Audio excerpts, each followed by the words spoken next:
ಅಬ್ಬಾ ಸದ್ಯ ಮೂಗೇನೂ ನೋವಾಗ್ತಾ ಇಲ್ಲ. ಇವಳಿಂದ 4 ಅಡಿ ದೂರ ಇದ್ರೇ ಒಳ್ಳೇದು. ಹತ್ರ ಹೋದರೆ ಪಂಚ್ ಕೊಟ್ಬಿಡ್ತಾಳೆ.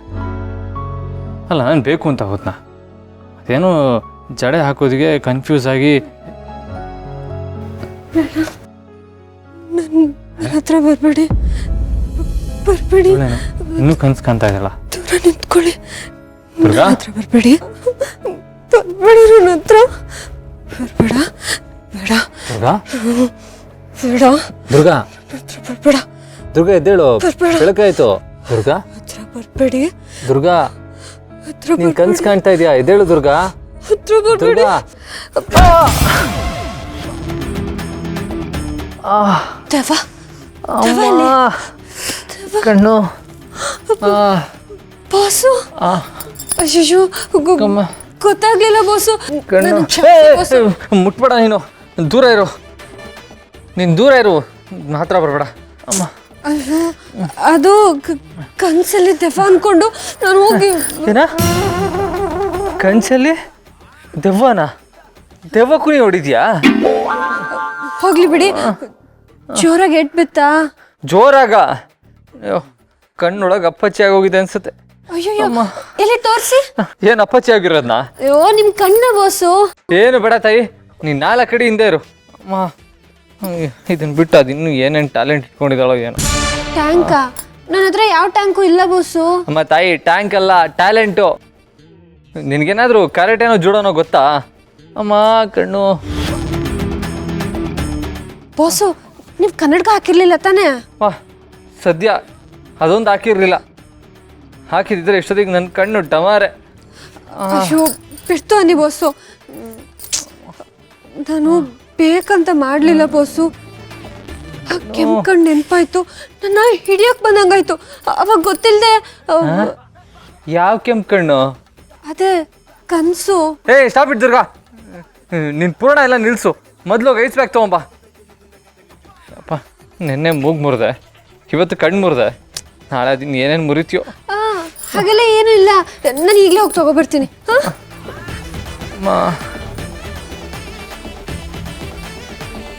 ದುರ್ಗಾ ನನ್ನ ಮೇಲೆ ಯಾಕೋ ನೀನು ರಿವೆಂಜ್ ತಗೊತಾ ಇದೆಯಾ ಅಂತ ಅನ್ಸುತ್ತೆ.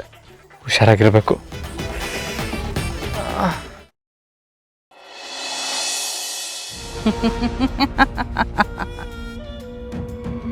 ಆಟ ಈಗ ಶುರುವಾಗಿದೆ.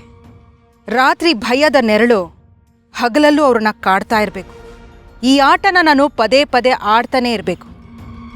ಎಲ್ಲಿವರೆಗೆ ಅಂದರೆ ಆ ದುರ್ಗಾ ತನ್ನ ಸ್ವಂತ ನೆರಳನ್ನು ಕಂಡು ಹೆದರಿ ಭಯದಲ್ಲಿ ಹುಚ್ಚಿ ಆಗಬೇಕು.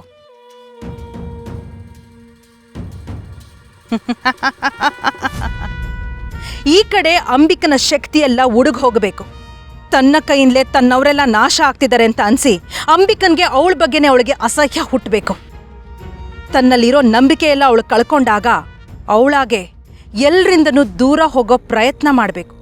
ಆಗ ಆಗ ಅಂಬಿಕನ ಶ್ರಾದ್ದ ಮಾಡಿದ್ರೆ ಅವಳು ಶಾಶ್ವತವಾಗಿ ಎಲ್ರಿಂದನೂ ದೂರ ಆಗ್ತಾಳೆ.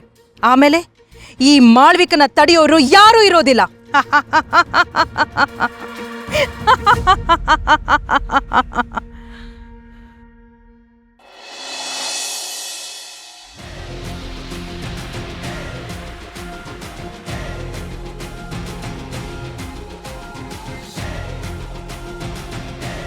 ದುರ್ಗಾ, ನಂಗೆ ಇವತ್ತು ಎಕ್ಸ್ಟ್ರಾ ಟಿಫಿನ್ ಬಾಕ್ಸ್ ಹಾಕು.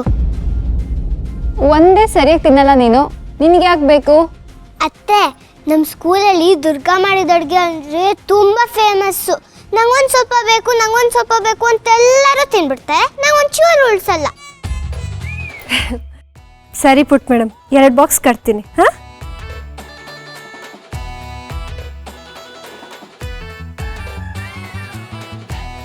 Good morning.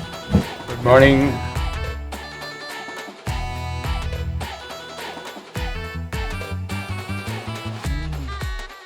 ಅಣ್ಣ, ಮನೇಲೆ ಕೂಲಿಂಗ್ ಗ್ಲಾಸ್ ಹಾಕೊಂಡಿದ್ಯಲ್ಲ, ಇದೇನು ಹೊಸ ಫ್ಯಾಷನಾ? ಅದು ಆಚೆ ಹೋಗೋದಿತ್ತು, ಹೊರಗಡೆ ತುಂಬ ಬಿಸಿಲಿದೆ ಅಲ್ವಾ, ಸ್ವಲ್ಪ ಕಣ್ಣಿಗೆ ಪ್ರೊಟೆಕ್ಷನ್ ಇರಲಿ ಅಂತ ಸನ್ ಗ್ಲಾಸ್ ಹಾಕಿದ್ದೀನಿ ಅಷ್ಟೇ. ಅಲ್ಲಪ್ಪ, ನಮ್ಮ ಮನೆಯಲ್ಲಿ ಬಿಸಿಲು ಎಲ್ಲಿಂದ ಬಂತು? ನೋಡು, ತಿಂಡಿ ತಿನ್ಬೇಕಾದ್ರೆ ಕೂಲಿಂಗ್ ಗ್ಲಾಸ್ ತೆಗೆದಿಟ್ಟು ತಿನ್ನು. ಪರವಾಗಿಲ್ಲಪ್ಪ, ಇನ್ನೇನು ತಿಂಡಿ ತಿಂದು ಆಚೆ ಹೊರಡೋದೆ ಅಲ್ವಾ? ಶರತ್, ಯಾವತ್ತೂ ಅನ್ನಕ್ಕೆ ಗೌರವ ಕೊಡ್ಬೇಕು ಕಣೋ. ಟೋಪಿ ಹಾಕೊಂಡು ತಿನ್ನೋದು, ಚಪ್ಪಲಿ ಹಾಕೊಂಡು ತಿನ್ನೋದು, ಕೂಲಿಂಗ್ ಗ್ಲಾಸ್ ಹಾಕೊಂಡು ತಿನ್ನೋದು, ಹೀಗೆಲ್ಲ ಮಾಡಿದರೆ ಅನ್ನಕ್ಕೆ ಅವಮಾನ ಮಾಡೋದು ಹಾಗೆ. ಅನ್ನನ ಬ್ರಹ್ಮಸ್ವರೂಪ ಅಂತ ಹೇಳ್ತಾರೆ.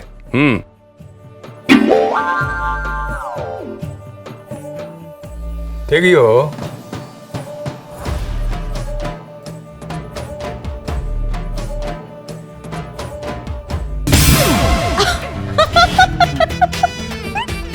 ಶರತ್ತು ಹಿಂಗ್ ತಿರ್ಗಪ್ಪ. ಏನ್ ಶರತ್ತು ಇದು? ಒಂದೇ ಒಂದ್ ಕಣ್ಣಿಗೆ ಡಾರ್ಕ್ ಸರ್ಕಲ್ ಆಗ್ಬಿಟ್ಟಿದೆ. ಡಾರ್ಕ್ ಸರ್ಕಲ್ ಅಲ್ಲ, ಏಟಾಗಿರೋದು. ಅಪ್ಪ ಏನಾಯ್ತು? ಕಣ್ ತುಂಬಾ ನೋವ್ತಿದ್ಯಾ? ಕಂದ, ಇಲ್ಲ ಇಲ್ಲ, ನೋವೇನಿಲ್ಲ ಕಂದ.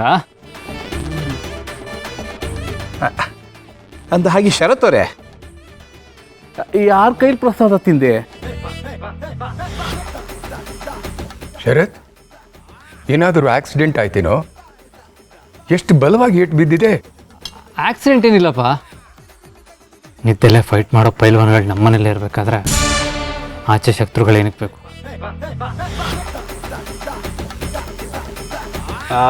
ಕಳ್ಳ ಏನಿಲ್ಲ ಅಂತ ಸುಳ್ಳು ಹೇಳ್ತಿದ್ಯಲ್ಲೋ ಶರತ. ನಿನ್ ಪೆಟ್ ಬಿದ್ದಿರೋ ಆ್ಯಂಗಲ್ ನೋಡಿದ್ರೆ ಯಾರೋ ನಿನಗೆ ಲೆಫ್ಟ್ ಆ್ಯಂಗಲ್ನಲ್ಲಿ ರೈಟ್ ಹ್ಯಾಂಡ್ ಗುದ್ದು ಕೊಟ್ಟಿದ್ದಾರೆ ಅಂತ ಕನ್ಫರ್ಮ್ ಆಗ್ತಿದೆ ನೋಡು. ಈ ನಿನ್ನ ಕಣ್ಗಳು ನೋಡ್ತಾ ಇದ್ರೆ ರಾತ್ರಿ ಹೊತ್ತು ಆಕಾಶದಲ್ಲಿರೋ ಚಂದ್ರಗ್ರಹಣ ಥರ ಅರ್ಧ ಕಾಣಿಸ್ತಿದೆ ಕಣ. ಲೇ, ಏನು ಮುಚ್ಚಿಡ್ದು ಏನಾಯ್ತು ಅಂತ ಹೇಳೋ. ಅದು ಆ್ಯಕ್ಚುಲಿ ಇವತ್ತು ಬೆಳಗ್ಗೆ ವಾಕಿಂಗ್ ಹೋಗಿದ್ನಲ್ಲ, ಒಂದು ಇನ್ಸಿಡೆಂಟ್ ನಡೀತು. ಏನೋ? ನಾನು ವಾಕಿಂಗ್ ಹೋಗ್ಬೇಕಾದ್ರೆ ಒಂದು 4-5 ಪೋಲಿ ಹುಡುಗರ ಗುಂಪು ಒಂದು ಅಜ್ಜಿ ಬ್ಯಾಗ್ನ ಕಿತ್ಕೊಳ್ಳೋದಕ್ಕೆ ಹೊಂಚಾಗ್ತಾ ಇದ್ರು. ನಾವು ಗೊತ್ತಲ್ಲ, ಶರತ್ ಫುಲ್ಲು ಕೋಪ ಬಂದ್ಬಿಡ್ತು. ಅಲ್ವಾ ಮತ್ತೆ? 4 ಕಿಕ್ ಕೊಟ್ಟೆ, 4 ಪಂಚ್ ಕೊಟ್ಟೆ, ಮಂಜ ಅದನ್ನು ಕೊಟ್ಟೆ. ಆಮೇಲೆ ಅವರು ಎದ್ನೋ ಬಿದ್ನೋ ಅಂತ ಓಡ್ತಾ ಇದ್ರು. ಆದರೆ ಆ ಅಜ್ಜಿ ಬ್ಯಾಗ್ ತೊಗೊಂಡು ಒಬ್ಬ ಓಡೋಗ್ತಾ ಇದ್ನಲ್ಲ, ಅವನ್ನ ಹಿಡಿಯೋಣ ಅಂತ ಹೋಗಿ ಬ್ಯಾಗ್ನ ಕಿತ್ಕೊಳ್ಳೋದಕ್ಕೆ ಹೋದೆ. ಅಷ್ಟೊತ್ತಿಗೆ ಆ ಬ್ಯಾಗ್ ಜೊತೆಗೆ ಅವನ ಕೈನೂ ಬಂದು ಕಣ್ಣಿಗೆ ಬಿಡಿದ್ಬಿಡ್ತು. ಅವಾಗ ಒಂದು ಸ್ವಲ್ಪ ಏಟಾಯ್ತು ಅಷ್ಟೆ. ವಾವ್ ಅಪ್ಪ, ಸೂಪರ್ ಹೀರೋ ನೀವು. ಜೇಮ್ಸ್ ಬಾಂಡ್ ತರ ಫೈಟ್ ಮಾಡಿದ್ದೀರಾ.